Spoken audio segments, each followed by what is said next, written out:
اعوذ باللہ من الشیطان اللعین الرجیم بسم اللہ الرحمن الرحیم۔ مولا علی مشکل کشا کا ایک مکتوب ہے حارث ہمدانی کے نام، اس سے ایک اقتباس میں پیش کر رہی ہوں۔ آپ فرماتے ہیں کہ قرآن کی ریسمان ہدایت سے وابستہ رہو اور اس سے نصیحت حاصل کرو اور اس کے حلال کو حلال قرار دو اور حرام کو حرام۔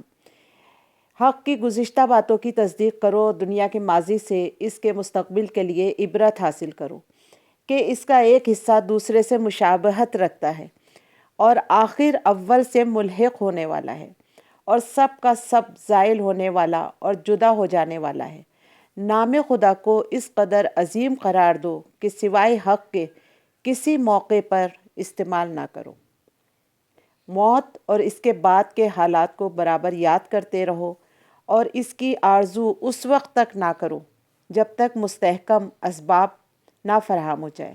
ہر اس کام سے پرہیز کرو جسے آدمی اپنے لیے پسند کرتا ہو اور عام مسلمانوں کے لیے ناپسند کرتا ہو، اور ہر اس کام سے بچتے رہو جو تنہائی میں کیا جا سکتا ہے اور اعلان انجام دینے میں شرم محسوس کی جاتی ہے۔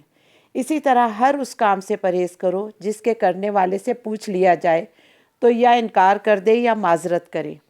اپنی آبرو کو لوگوں کے تیر ملامت کا نشانہ نہ بناؤ اور ہر سنی ہوئی بات کو بیان نہ کر دو کہ یہ حرکت بھی جھوٹ ہونے کے لیے کافی ہے۔ اسی طرح لوگوں کی ہر بات کی تردید بھی نہ کر دو کہ یہ امر جہالت کے لیے کافی ہے۔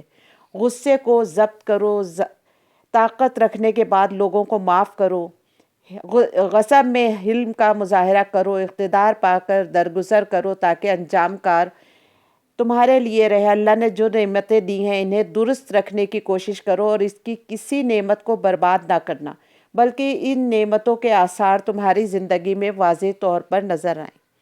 سبحان اللہ، اس قدر خوبصورت ہدایت ہے، پروردگار ہم اس پہ عمل کریں۔ والسلام علیکم ورحمۃ اللہ۔